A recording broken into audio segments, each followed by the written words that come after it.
कहते हैं प्यार कब, कहाँ और किससे हो जाए ये कोई नहीं जानता।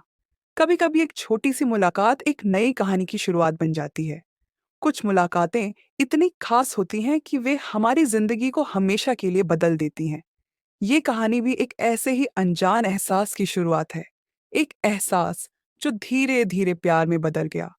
दिल्ली का एक पॉश इलाका, जहां बड़ी बड़ी इमारतें थीं, शानदार गाड़ियां सड़क पर रफ्तार से दौड़ रही थीं, और उन्हीं इमारतों के बीच था एक लग्जरी कैफे जहां सिर्फ अमीर लोग आते थे। हर टेबल पर ब्रांडेड हैंडबैग्स, एस्प्रेसो कप और डिजाइनर परफ्यूम की खुशबू फैली हुई थी। लेकिन इस चकाचौंध भरी दुनिया में एक शख्स ऐसा था जो इन सब से अलग था। आर्यन।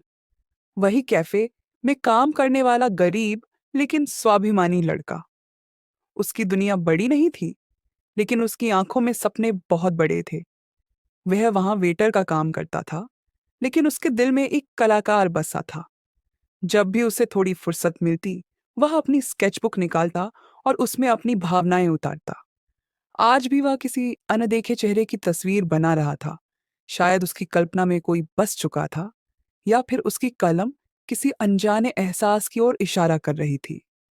कैफे के दरवाजे की घंटी बजती है, किसी के अंदर आने की आवाज। तभी दरवाजा खुला और एक लड़की अंदर आई। लंबे खुले बाल, आंखों पर स्टाइलिश सनग्लासेस, हाथ में एक महंगा ब्रांडेड बैग और कदमों में एक अजीब सा आत्मविश्वास।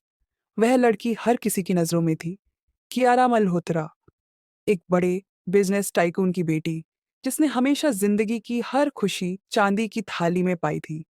उसे कभी किसी चीज की कमी महसूस नहीं हुई थी, लेकिन उसे नहीं पता था कि कभी कभी सबसे खूबसूरत मुलाकातें उन लोगों से होती हैं जिनसे मिलने की हमने कभी कल्पना भी नहीं की होती। कियारा सीधे अपने पसंदीदा कोने वाली टेबल पर बैठ गई। कैफे के अंदर की हल्की हलचल, कॉफी मशीन की आवाज। आर्यन, जो दूसरे टेबल पर किसी और की सर्विंग कर रहा था, अचानक कियारा की टेबल की ओर बढ़ा। आर्यन शांत स्वर में, गुड इवनिंग मैम, आपकी ऑर्डर प्लीज। कियारा बिना उसकी तरफ देखे अपने फोन में बिजी रहते हुए, एक कैपुचिनो, एक्स्ट्रा क्रीम और जल्दी बनाएं। आर्यन ने सिर हिलाया और वापस काउंटर की तरफ बढ़ गया। कॉफी मशीन की आवाज, कप में कॉफी डालने की हल्की हल्की ध्वनि। लेकिन तभी अचानक कप गिरने की आवाज, लड़की की तेज सांस लेने की आवाज। कियारा गुस्से में, ओ माय गॉड, तुम देख के चल नहीं सकते। कैफे में हलचल, कुछ लोग मुड़कर देखने लगते हैं। आर्यन ने देखा, उसके सामने कियारा खड़ी थी। उसकी सफेद डिजाइनर ड्रेस पर कॉफी गिर गई थी।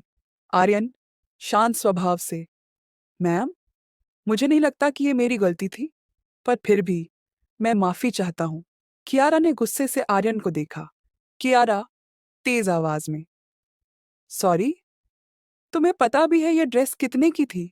आर्यन हल्की मुस्कान के साथ, शायद उतने की होगी जितने में मेरा पूरा महीने का खर्च निकलता है। पीछे बैठे लोग हल्का हंसते हैं। कियारा हैरान रह गई। पहली बार किसी वेटर ने इतनी शालीनता के साथ एटीट्यूड दिखाया था। कियारा, हद है, तुम्हें पता भी है मैं कौन हूं? आर्यन ने मुस्कुराते हुए हल्की शरारत से कहा। आर्यन, नहीं, लेकिन अगर आप बता दें तो शायद मेरा भाग्य चमक जाए। कुछ लोग फिर से मुस्कुराते हैं।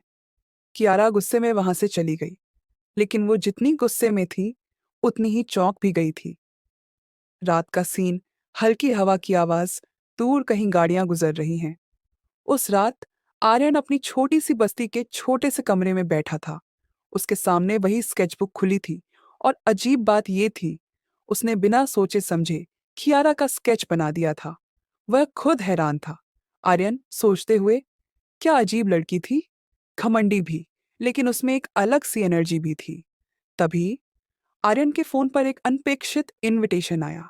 Message, exclusive high class event, you are invited, venue grand plaza ballroom, entry strictly by invitation. Aryan चकित रह गया।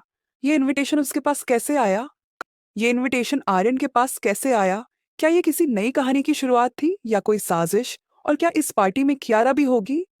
अगले एपिसोड में आर्यन उस पार्टी में जाएगा जहां उसकी मुलाकात कियारा से होगी, लेकिन एक ऐसे मोड़ पर जो किसी ने नहीं सोचा था।